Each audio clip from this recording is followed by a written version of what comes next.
Hello, welcome to Moreton-in-Marsh in the Cotswolds. I'm Anne Bartlett, a Blue Badge tour guide, and as you can see, I'm standing on Moreton-in-Marsh railway station.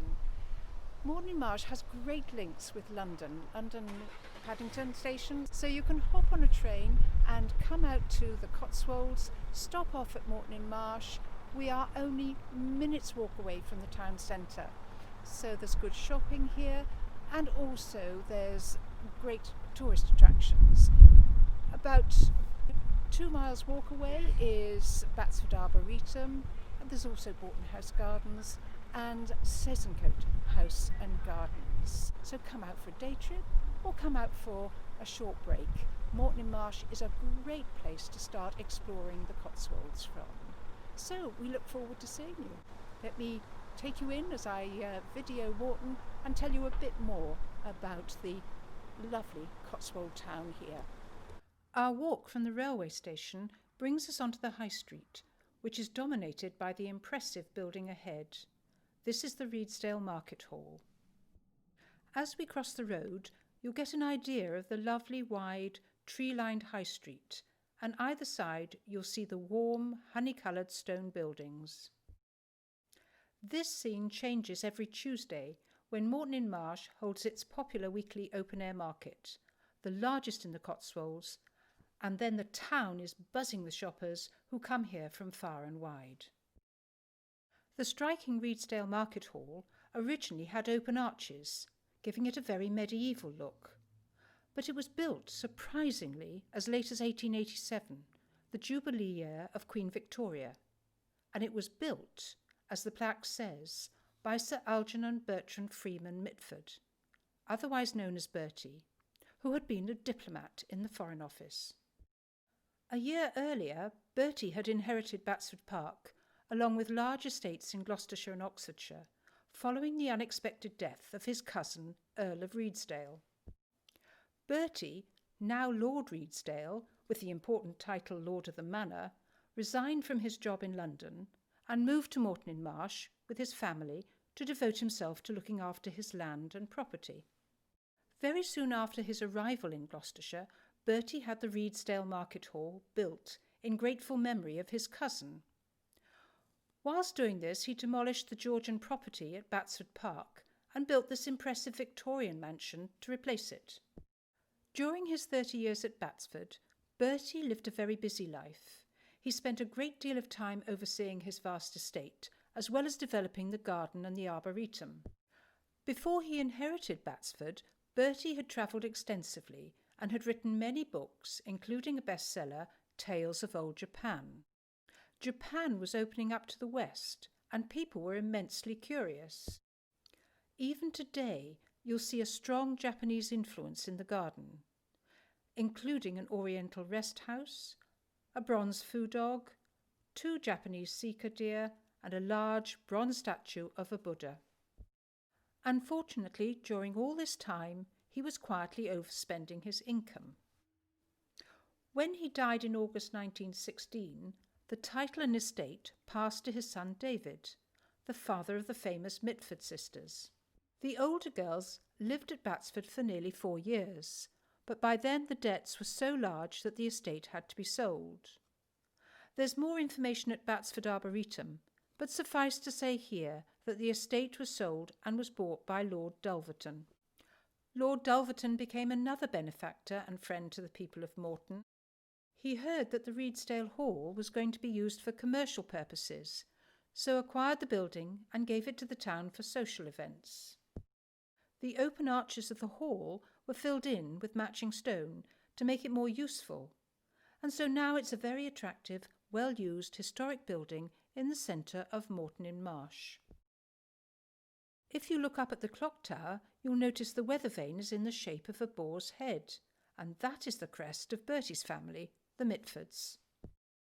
Behind the hall is the Reedsdale Arms Hotel, an old coaching inn, originally called the Unicorn Inn.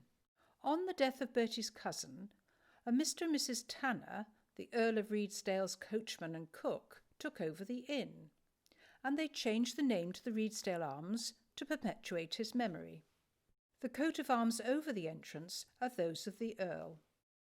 On the junction of the Fosse Way and the A44 to Oxford is the White Hart Royal Hotel. This was originally an inn dating back to at least the 17th century. It is believed that King Charles I stayed here during the Civil War, using this room at the top of the stairs. On the wall in reception is a copy of King Charles's death warrant, with the wax seals of the 59 commissioners who signed it. By the mid-1700s, the White Hart was a coaching inn which serviced horse-drawn coaches and their passengers. If you look carefully, you can still see the archway which allowed the coaches to pass through to the stable yard at the back of the inn. In fact, the cobbled floor that the horses and carriages used is still under the arch and is now a feature of the hotel reception. Queen Victoria's coat of arms above the front entrance is a curiosity, because as far as we know, she never visited the town or the hotel. Apparently, it was bought by the hotel's owner from the estate of a deceased local tent and rope maker who had earned the royal warrant for supplying the Queen with sheets of canvas for protecting haystacks on the royal farms. The White Hart's owner clearly saw that the coat of arms would promote the inn's previous royal connections. He thought that it would add value to the business, so he placed it above the entrance. The Curfew Tower on the opposite corner is one of the oldest buildings in Moreton and is scheduled as an ancient monument of national importance.